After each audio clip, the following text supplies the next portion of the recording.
Government degree college Mancherial, doctor K Rajaiah, lecturer in history. Dear students, ఈరోజు మనం చెప్పుకునే topic Raja Rammohan Roy. అయితే మనకు ఈ రాజా రామ్మోహన్ రాయ్ యొక్క నేపథ్యాన్ని మనం ఒకసారి పరిశీలించినట్లయితే 19వ శతాబ్దం నాటికి ఆధునిక భారతదేశంలో గొప్ప సామాజిక సాంస్కృతిక చైతన్యం చోటు చేసుకుంది. ఈ సాంస్కృతిక పునర్జీవనం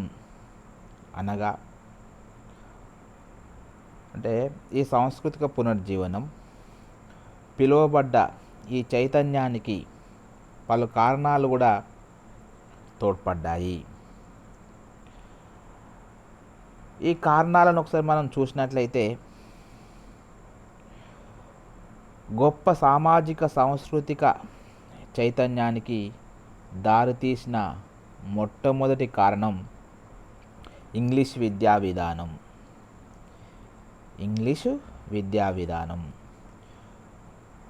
ఈ ఇంగ్లీష్ విద్యా విధానం గొప్ప భావాలైనటువంటి హేతువాదం, ప్రామాణికవాదం, మానవతావాదం వంటి వాదములు ఇంగ్లీష్ విద్య ద్వారా భారతదేశంలో ప్రవేశించాయి. వీటి ఫలితంగానే అభ్యుదయ భావాలను పనికిపుచ్చుకున్నట్టు మేధావి వర్గం సమాజంలో ఏర్పడి సంస్కరణవాదానికి పూనుకుంది. రాజా రామ్మోహన్ రాయ్ నుండి కందుకూరి వీరేశలింగం వరకు వచ్చినటువంటి నవయుగ వైతాళికులు మరియు సంస్కరణవాదులు ఈ విద్యా విధానంలో ప్రభావితులైనారు.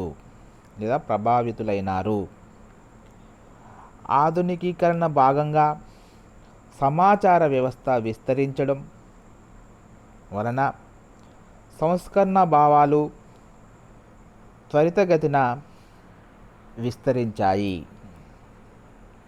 అయితే ఈ 19వ శతాబ్దంలో ఈ పునర్జీవనానికి నాంది పలికినటువంటి మొట్టమొదటి వ్యక్తి రాజా రామ్మోహన్ రాయ్.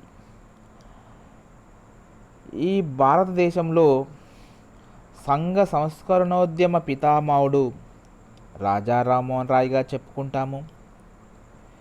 ఇతన్ని ఆధునిక భారత పునర్జీవనంకు నాంది పలికిన యుగ పురుషుడు రాజా రామ్మోహన్ రాయ్. ఈ రాజా రామ్మోహన్ రాయ్ 1772 బెంగాలులోని రాధానగర్ ఒక సంపన్న బ్రాహ్మణ కుటుంబంలో జన్మించాడు. చిన్నతనంలోనే రాజా రామ్మోహన్ రాయ్ బెంగాలీ, అరబ్బీ, పారశీక, సంస్కృత భాషలను నేర్చుకున్నాడు. ఇవే కాకుండా English, French, Latin, Greek, Hebrew భాషలను కూడా నేర్చుకొని ప్రపంచ మతములైన క్రైస్తవ, పారశీక, ఇస్లాం మొదలగునవి కులంకుషంగా చదివాడు. మరి రాజా రామ్మోహన్ రాయ్ యొక్క బిరుదులు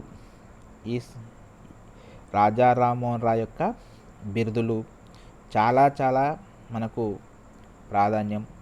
ప్రతి కాంపిటేటివ్ ఎగ్జామ్లో ఈ బిరుదులు వచ్చే అవకాశాలు ఉన్నాయి. రాజా రామ్మోహన్ రాయ్ అనేది వంశపారంపరంగా వచ్చింది. రాయ్ అనే బిరుదు వంశపారంపరంగా వచ్చింది. రెండోది యుగకర్త అనే బిరుదు. మూడోది ప్రవక్త. నాలుగోది నవయుగ వైతాళికుడు. Herald of new age. 5 father of modern India. 6 భారత పునర్జీవనోద్యమ పితామహుడిగా.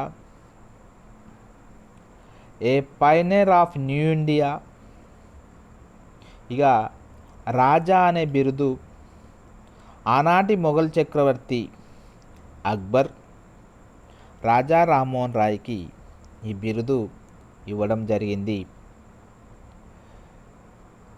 ఇంకా మేకర్ ఆఫ్ మోడ్రన్ ఇండియా అనే బిరుదు, father of Bengal and Indian renaissance, ఇలాంటి బిరుదులన్నీ రాజా రామ్మోహన్ రాయ్ స్వీకరించడం జరిగింది. తర్వాత రాజా రామ్మోహన్ రాయ్ యొక్క పత్రికలు చూసినట్లయితే సంవాద కౌముది, ఈ సంవాద కౌముది అనే పత్రిక బెంగాల్ వీక్లీ పత్రిక. ఇది భారతదేశంలో భారతీయుడు స్థాపించినటువంటి మొదటి పత్రిక. మరి ఈ పత్రిక 1821 ఇది సతికి వ్యతిరేకంగా ఏర్పాటు చేయడమైనది. దీనిలో విగ్రహారాధనకు సంబంధించి సుబ్రహ్మణ్య శాస్త్రిని ఓడించడమైనది. ఈ రెండో పత్రిక మిరాత్ ఉల్ అక్బర్. ఇది పర్షియా పత్రిక, అంటే పర్షియా భాషలో రాసినటువంటి పత్రిక. ఇది భారత్లో మొదటి పర్షియన్ వారపత్రిక. ఇది 1822 సంవత్సరంలో స్థాపించడం జరిగింది. మూడోది బంగదూత. ఇది బెంగాల్, పర్షియా, హిందీ, ఇంగ్లీష్ భాషలలో వెలువడిన వారపత్రిక.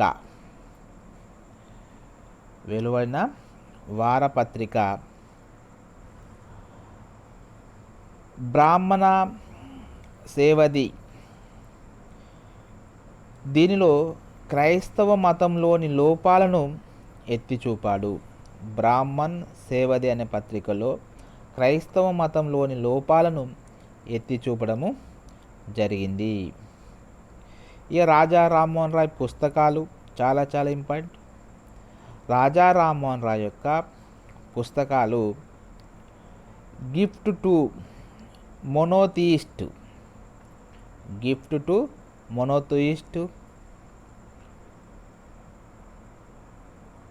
తౌపాతుల్ మువాహిద్దీన్. దీనిని పర్షియా భాషలో రచించాడు.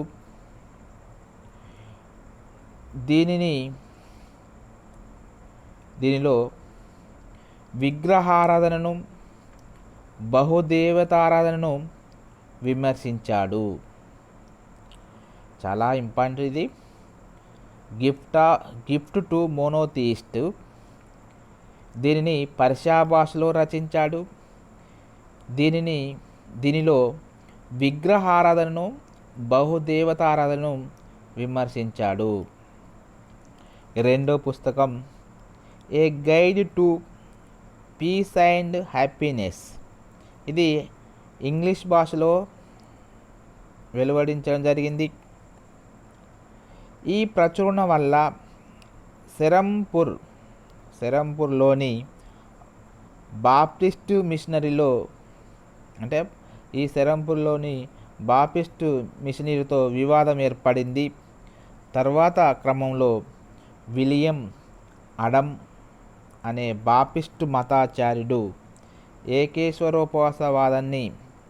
ఏకేశ్వరవాదాన్ని స్వీకరించాడు. Next precepts of Jesus. ఇది ఇంగ్లీష్లో రాయబడినటువంటి పుస్తకం. ఇవి రాజా రామ్మోహన్ రాయ్ యొక్క పుస్తకాలకు సంబంధించినటువంటి విషయం. తర్వాత ఇప్పుడు మనకు బ్రహ్మ సమాజం.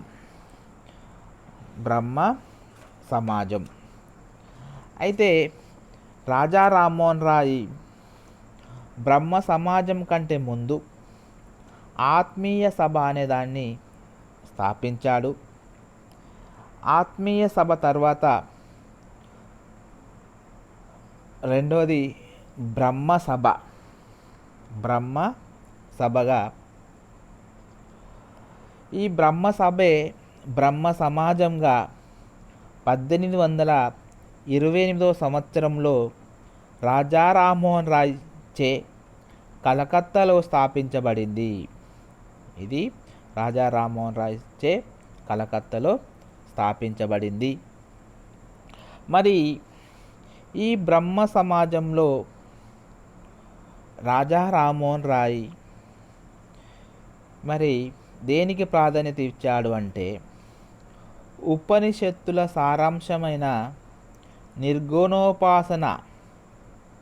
ఉపనిషత్తుల సారాంశమైన నిర్గుణోపాసన సమాజం యొక్క ప్రధానోద్దేశం అయినది. సమాజం యొక్క సామాజిక కార్యాచరణలో భాగంగా స్త్రీ జనోద్ధరణ మరియు సాంఘిక దురాచారాలను నిర్మూలనకు ప్రాధాన్యత సంతరించుకున్నాయి. సమాజం యొక్క ఇతర ఉద్దేశాలు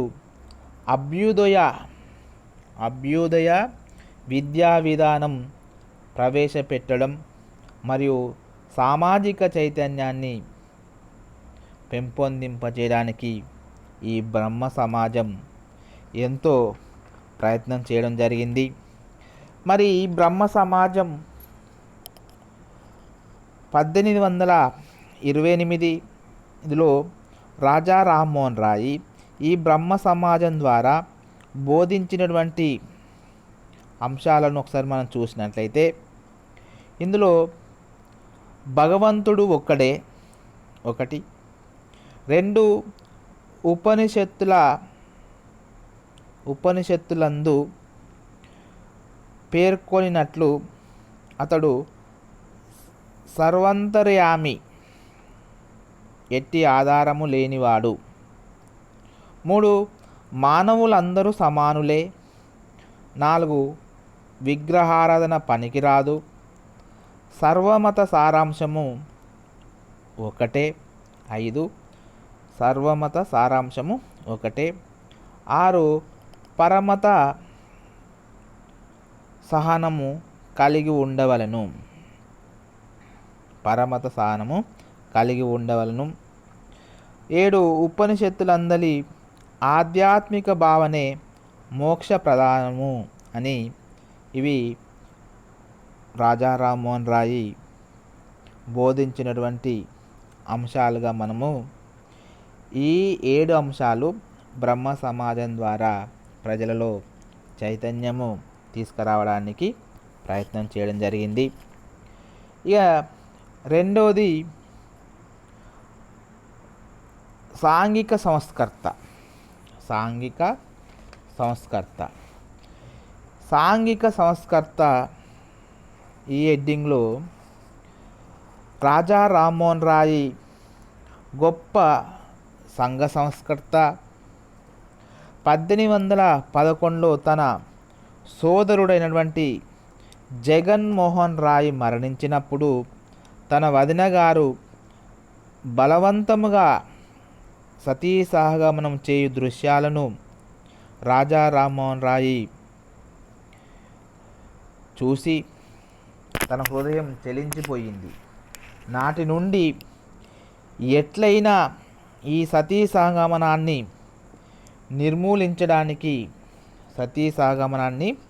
నిర్మూలించడానికి ఆయన ప్రయత్నం చేయడం జరిగింది. అయితే ఈ సతీ సహగమనాన్ని రూపుమాపు చేయడానికి పత్రికల ద్వారా, వేదికల ద్వారా విశేష ప్రచారం చేయడం జరిగింది. ఈ యొక్క దీక్ష ఫలితమే విలియం బెంటింగ్ 1879లో ప్రవేశపెట్టినటువంటి సతీ సహగమన నిషేధ చట్టము, ఈ చట్టము రద్దు చేయడం అనేది జరిగింది. రద్దు చేయవలసిందిగా సనాతన హిందువులు ఇంగ్లాండ్లోని ప్రివీ కౌన్సిల్కు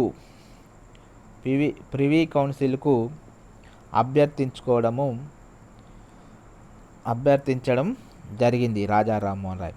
దీనిని ప్రతిఘటించి అది ఎట్లా న్యాయసమ్మతమో ప్రివీ కౌన్సిల్కు విన్నవించి నెగ్గడం అనేది జరిగింది.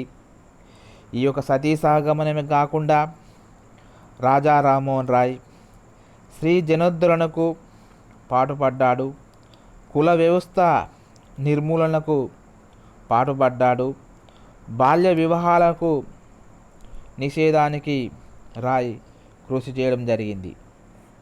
ఇంకా ఇవే కాకుండా రాజా రామ్మోహన్ రాయ్ ఆనాటి సాంఘిక దురాచారాలను రూపుమాపడానికి తన 6వ రెగ్యులేషన్ 1802 అను చట్టం ద్వారా లార్డ్ వెలెస్లీ స్త్రీ శిశు హత్యను నిషేధించడము జరిగింది. Very very important. తర్వాత తన 17వ రెగ్యులేషన్ 1829 లార్డ్ విలియం బెంటింగ్ సతీ సహగమనాన్ని నిషేధించాడు. అదేవిధంగా లార్డ్ డల్హౌసీ 1856 సంవత్సరంలో వితంతు పునర్వివాహ చట్టాన్ని కూడా రద్దు చేయడం అనేది 1856 సంవత్సరంలో వితంతు పునర్వివాహ చట్టాన్ని ప్రవేశపెట్టడము జరిగింది. ఇవి అభ్యుదయ చట్టాలు సహజంగానే సంస్కరణవాదాన్ని ప్రేరేపించడం అనేది జరిగాయి, లేదా ప్రేరేపితం అయ్యాయి. తర్వాత ఇంకా ఇవన్నీ సారస్వత వేత్త రాజా రామ్మోహన్ రాయ్ భారతదేశపు పురోగతి భారతదేశము పురోగతి చెందాలంటే లేదా భారతదేశం అభివృద్ధి చెందాలంటే ఆంగ్ల విద్యా విధానము అవసరమని నొక్కి చెప్పడం జరిగింది. భారతదేశము ఒకవేళ మనం ఆంగ్ల విద్యా విధానము నేర్చుకోకపోతే మిగిలిన దేశాల కంటే వెనుకబడిపోతాము అని రాజా రామ్మోహన్ రాయ్ భావించడం జరిగింది. ఈ రాజా రామ్మోహన్ రాయ్ విశ్వాసంతోనే భారతీయులకు పాశ్చాత్య శాస్త్రీయ పరిజ్ఞానం నందు శిక్షణ ఇవ్వవలసిందిగా లార్డ్ ఆమ్రెస్ట్ను కోరడం జరిగింది. అట్లనే 1830 సంవత్సరంలో అలెగ్జాండర్ డఫ్ స్కాటిష్ చర్చి తరపున ఒక పాఠశాలను మన దేశంలో స్థాపించడంలోనూ మెకాలే ఆంగ్ల విద్యా విధానం ప్రవేశపెట్టడంలోనూ రాజా రామ్మోహన్ రాయ్ సహాయపడడం అనేది జరిగింది. రాయ్ స్వయంగా ఆంగ్ల భాషలో అనేక గ్రంథాలను కూడా రాయడం జరిగింది. ముఖ్యంగా బెంగాలీ వచనానికి ఆయన రచనలు ఒక మచ్చు తునుకగా మనము చెప్పుకోవచ్చు. నెక్స్ట్ హెడ్డింగ్ విశ్వ మానవతావాది.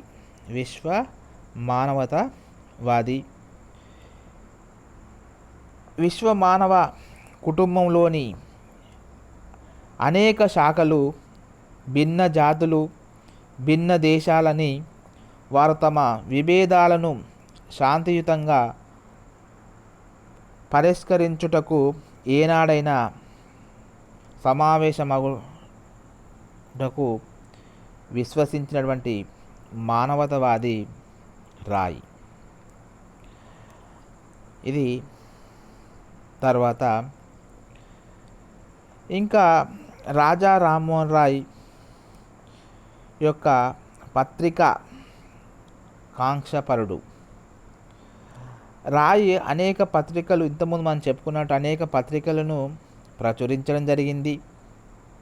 ఈ పత్రిక స్వతంత్ర పరిరక్షణకు ఎడతెగని పోరాటాన్ని కూడా కొనసాగించాడు. సంవాద కౌముది అనే బెంగాలీ వార్తాపత్రికను సంవాద కౌముది అనే బెంగాలీ వారపత్రికను స్థాపించి బ్రిటిష్ వారి కఠిన చర్యలను ప్రజల దృష్టికి తెచ్చి వారిని చైతన్యం చేయడం అనేది జరిగింది. ఇంకను మిరాట్ ఉల్ అక్బర్ అను పార్షిక పత్రికను కూడా ప్రారంభించడము జరిగింది. ఇక తర్వాత రాయ్ బిరుదును ధరించడం. రాజా రామ్మోహన్ రాయ్కి రాజా అనే బిరుదును ఆనాటి మొఘల్ చక్రవర్తి అయినటువంటి రెండవ అక్బరు ఆర్థిక దుస్థితి పాలైనప్పుడు, అంటే మొఘల్ చక్రవర్తి రెండవ అక్బరు ఆర్థిక దుస్థితికి కారణమైనప్పుడు తనకు బ్రిటిష్ వారు ఇచ్చే భరణాన్ని పెంచవలసిందిగా విజ్ఞప్తి చేయవలసిందిగా రాజా రామ్మోహన్ రాయ్కి రాజా అనే బిరుదును ఇచ్చి ఇంగ్లాండ్కు పంపాడు. రెండవ అక్బరు ఇంగ్లాండ్కు పంపాడు. కానీ రాజా రామ్మోహన్ రాయ్ తన లక్ష్యము సాధింపక మునిపే ఇంగ్లాండ్లో ఉన్నటువంటి బ్రిస్టల్ నగరంలో 1833 సంవత్సరంలో పరమదించను, అంటే చనిపోవడం అనేది జరిగింది. ఇట్లా తన జీవితము మానవ సేవకే రాయ్ తన జీవితాన్ని అంకితం చేయడం అనేది జరిగింది.